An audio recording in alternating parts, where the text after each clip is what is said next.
Tonight is the 86th Annual Academy Awards. I don't know why, but Oscars predictions have always failed to excite me. The true value of the Oscars, for me, has always been that it's the one night of the year that you can throw a movie-themed party and you're not automatically labeled a dork. See you at the party.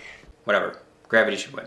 But in honor of the Oscars, today we're going to talk about the modern Hollywood studio system. More to the point, we're going to be talking about the positive filmmaking trends that the studio system tends to engender, and also the negative trends as well. Despite the title of this video, I don't actually hate the studio system. I hate the bad parts of the studio system, but I love the good parts, and I hope to join it myself someday soon. If you find the title of this video misleading, let's just say there are much bigger whores to SEO out there than me. The studio system is a network of artists and patrons who team up on a regular basis to make movies. The difference between an actual movie studio and two guys meeting in a Starbucks talking about whether or not they should make a film is money.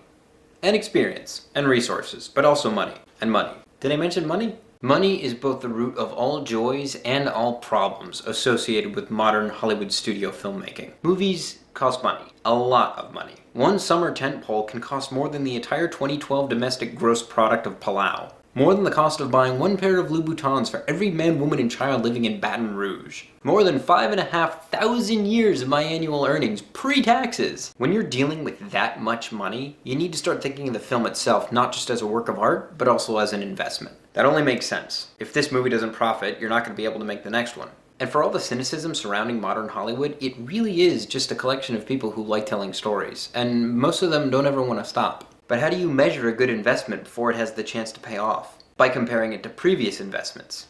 Do you see where I'm going with this? Why is Hollywood so interested in making sequels, prequels, remakes, reboots, movies based on books, movies based on historical figures, video games, board games, self-help books? Why is Hollywood so interested in being unoriginal? The reason is because you minimize your financial risk when you model your investment after previous successes. And the only reason you do a sequel is to make money. Or what Hollywood refers to as pre-sold properties. Say what you will about Hollywood's reluctance to spend big money on new ideas. The projects based on previously established IPs tend to make a lot more money, regardless of quality. Now I know what you're saying. There are exceptions to these rules all the time. Pre-sold properties bomb.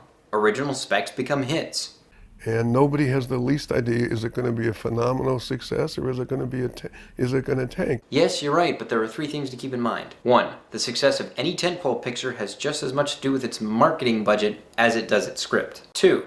Most of the original specs that get granted budgets north of $100 million come from very well-established filmmakers. 3. These exceptions only go so far as to prove that investments in the movie business are just like investments in anything else in the world, and that it doesn't mean investors won't stick to formula. Which brings me to my second of two big complaints about Hollywood. Formula. The inherent conflict in this studio system is that investments need to be quantified and art cannot. Surprise, intrigue, uncertainty, these are all the lifeblood of drama and the death of any good investment. That's some catch! Long story short, as movie budgets inflate, the projects need to get quantified more and more in order to better secure chances at a financial return.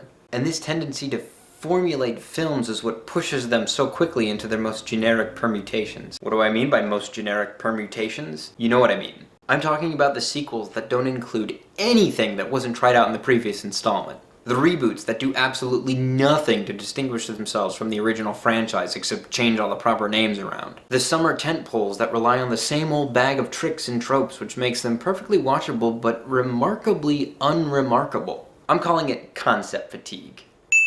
Where there's nothing inherently wrong with the film except for the fact that it does nothing to justify its own existence with the inclusion of something new. I don't see this changing so long as films remain as expensive as they are now to produce, distribute, and exhibit. This is changing, by the way. The cost of decent equipment is plummeting, and the internet promises to eventually eliminate distribution costs and drastically reduce the price to exhibit a film. My personal opinion is that the studio system as we know it is only going to last another maybe 20 years or so. But until then, what's to be done? One thing. Just one thing. Try and make the best damn movies anybody's ever seen. To be completely fair, that's what the studios are already trying to do. And they're succeeding all the time. But I can't help but feel like the studios are playing with one hand tied behind their back so long as I'm kept out of Hollywood. See you at the party, Richter!